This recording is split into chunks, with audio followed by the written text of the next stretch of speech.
बगहा में आशा फैसिलिटेटर व वैक्सीन कुरियरों ने अपनी मांगों को लेकर किया हड़ताल। हड़तालियों की वजह से टीकाकरण तथा प्रसव पर पड़ रहा है प्रतिकूल असर। आप देख रहे हैं राष्ट्र की खबर। आशा एवं आशा फैसिलिटेटर के संयुक्त मंच के आह्वान पर राज्य के आशा एवं आशा फैसिलिटेटर अपनी 9 सूत्री मांगों को लेकर विगत 4 सप्ताह से हड़ताल पर है। इसी मुहिम को धार देने के लिए पश्चिम चंपारण जिला के बगहा एक प्रखंड अंतर्गत भिन्न भिन्न क्षेत्रों के समस्त आशा फैसिलिटेटर व वैक्सीन कुरियर संघ बुधवार से अतिरिक्त प्राथमिक स्वास्थ्य केंद्र पतलार परिसर में अपनी 9 सूत्री मांगों को लेकर अनिश्चितकालीन हड़ताल पर बैठे हैं। इस दौरान आशा फैसिलिटेटर व कुरियर कर्मियों ने अपनी 9 सूत्री मांगों के समर्थन में तमाम नारे भी लगाए। 1000 में दम नहीं, 1000 में दम नहीं, हमारी मांगे पूरी हो। कुरियर संघ जिंदाबाद, कुरियर संघ जिंदाबाद, आशा फैसिलिटेटर जिंदाबाद, आशा फैसिलिटेटर जिंदाबाद, हमारी मांगे पूरी हो। हड़तालियों ने चेतावनी भरी शब्दों में कहा कि आज के इस महंगाई की दौर में सरकार आशा को 1000 रुपये प्रति माह प्रोत्साहन राशि देती है। भला इससे बेशर्मी वाली क्या बात होगी। 33 रुपये में एक परिवार की खर्च कैसे चल पाएगा। जिस कोरोना काल में कोई घर से बाहर नहीं निकलता था, वहीं हम आशा हो या आशा फैसिलिटेटर या वैक्सीन कुरियर सभी अपनी जान की परवाह किए बगैर दिन रात क्षेत्र में भ्रमण कर लोगों की जान बचाने की कोशिश की। सरकार ने हमारी पीठ भी थपथपाई, किंतु बिहार की हठी एवं निर्दयी सरकार हमारी परेशानी नहीं समझ रही है। हड़तालियों ने कहा कि यह कैसा लोकतंत्र, कैसी सरकार, जहां 33 रुपये में एक महिला से 24 घंटे काम लिया जा रहा है। यह महिलाओं का शोषण नहीं तो और क्या है। क्या हम नीतीश कुमार को शोषण करने के लिए पटना भेजे हैं? नहीं, अब बर्दाश्त नहीं होगा।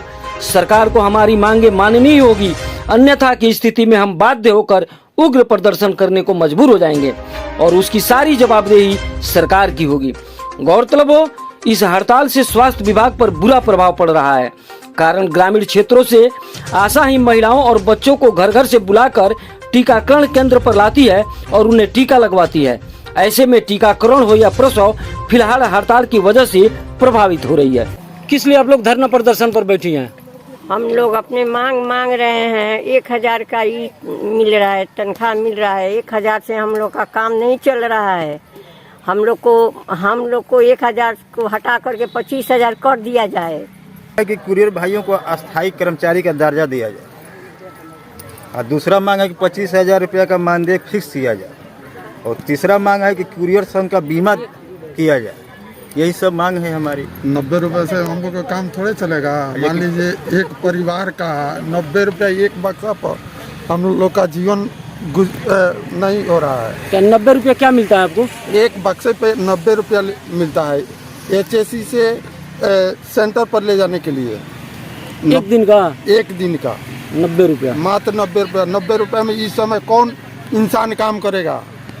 कोई इंसान नहीं काम कर सकता है। कम से कम वैक्सीन का कम से कम 200 रुपये किया जाए, 500 रुपये किया जाए। 500 कम से कम 500 रुपये, कम से कम एक वैक्सीन का 500 रुपये किया जाए।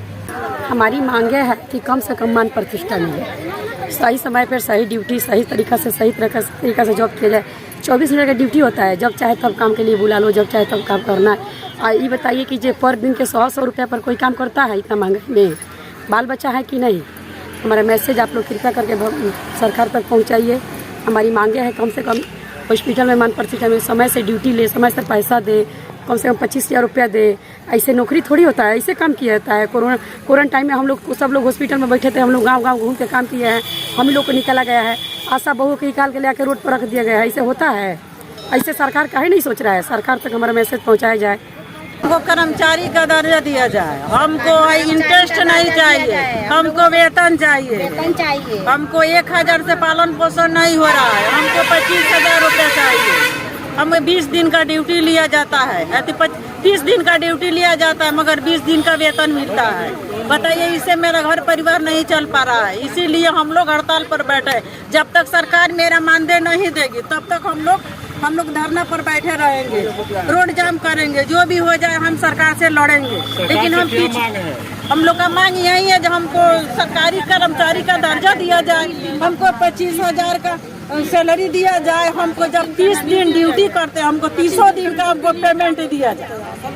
अगर सरकार नहीं मानी तो हम लोग लड़ेंगे सर, हम लोग पीछे नहीं है, हम लोग नारी हैं, हम लोग नारी हैं। आज तक नारी कहीं भी नहीं हारी है। आपको उम्मीद है कि सरकार मान जाएगी आपकी बात? नहीं मांगेगी, मानेगी क्यों नहीं मानेगी?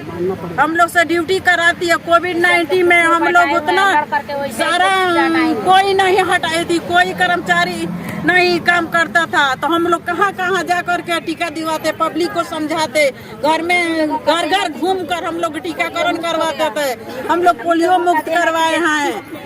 75 रुपया पर पोलियो के कार्य किए हम लोग। 7 बरस 8 बरस पोलियो मुक्त कर। हम लोग धरना प्रदर्शन इसलिए कर रहे हैं कि हम सभी आशाओं को सरकारी नौकरी का दर्जा दिया जाए। सरकारी कर्मचारी का दर्जा मिले।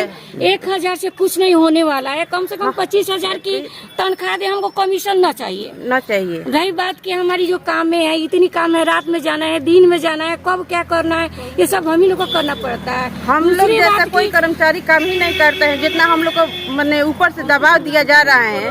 4 रजिस्टर भरिए, यह काम करिए, वह करिए, टीकाकरण कराइए। कोविड-19 में इतना जब महामारी चल रहा था तो हम ही लोग साथ दिए हैं। सब डॉक्टर एएनएम मास्क लगा कर वह कर बैठे थे और आशा बहनों का दौड़ाया गया था और सभी काम हम ही लोग से कराया जा रहा है। हम लोग का इतना दबाव है, उतना कोई कर्मचारी का है ही नहीं है। हम लोग गाँव में जाते हैं, टीकाकरण कराते हैं, बच्चा को देखते हैं, गर्भवती को देखते हैं। इस सब से हम लोग का इतना काम में नहीं खर्चा चल रहा है। इसलिए हम लोग को 25,000 से कम दिया जाए और पेंशन भी हम लोग को कराया जाए।